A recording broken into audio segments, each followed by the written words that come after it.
This is Stephanie here with the Tom Joyner Foundation, and I am with the 11th President of Texas Southern University, Dr. John M. Rudley. How are you doing, Dr. Rudley?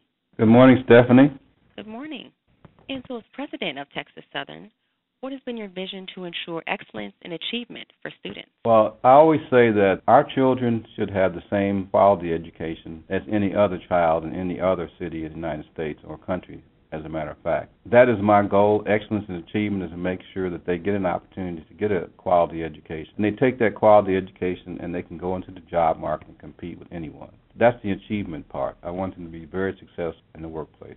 And in your background, you have administration and finance-related positions. I do. So how have they got these experiences has prepared you for your presidency? Like, what perspective has it given you? Well, I spent, I'm a certified public accountant. I don't think many of my colleagues are. And I worked my way through the high finance world, corporate mergers and acquisitions and doing audits for substantial corporations. And you learn about the bottom line, and you learn about efficiency, and you learn about return on investment. And when I had that basic understanding, I noticed that all businesses have to run in a fashion that improves their bottom line. And that's no different from higher education either. We talk about nonprofit organizations, but I assure you everyone is looking at balance sheet or income statement that reflects the healthy status financially of institutions. I've been able to go into a university environment and take the same principles and make sure we're not adequately funding areas that we shouldn't be in, but we're funding areas we should be in, new program development and the like. And when you took office in 2008, the university was going through a transition. So describe the renaissance of excellence that is going on. Well, I think in 2008, when I first arrived at Texas Southern, it kind of started from scratch. I think that the principles that were here would not put the university in a position to be competitive for the next 20 years. And when you start looking at an institution like Southern was like in 2008, you say, well, what do you want to happen here? You want the institution to look a whole lot better physically. You want people, when they come to this campus, to say, oh, wow,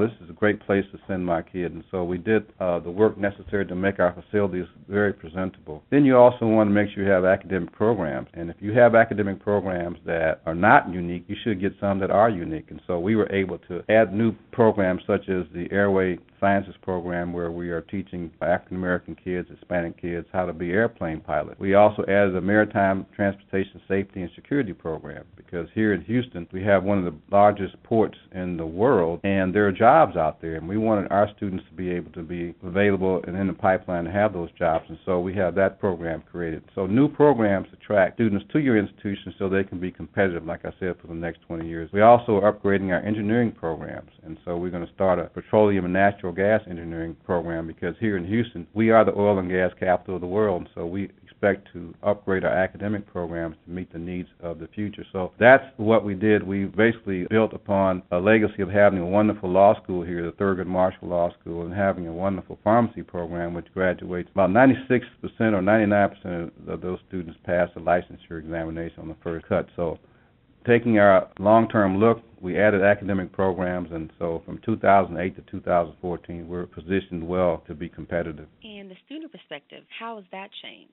You know, that's one of the biggest, I think, passionate reasons for why I'm over here. And I say over here, I was mostly at traditional white institutions before I came to Texas Southern, and I look at the student population here at Texas Southern and compare it with the traditional white students at traditional white institutions. And I see the gap in the academic achievement. So my passion is to try to come up with strategies that will give my kids the opportunities that you see other kids have at other institutions. Here in Texas, we look at the University of Texas and Texas Tech and Texas A&M and say, well, and University of Houston, those are quality institutions.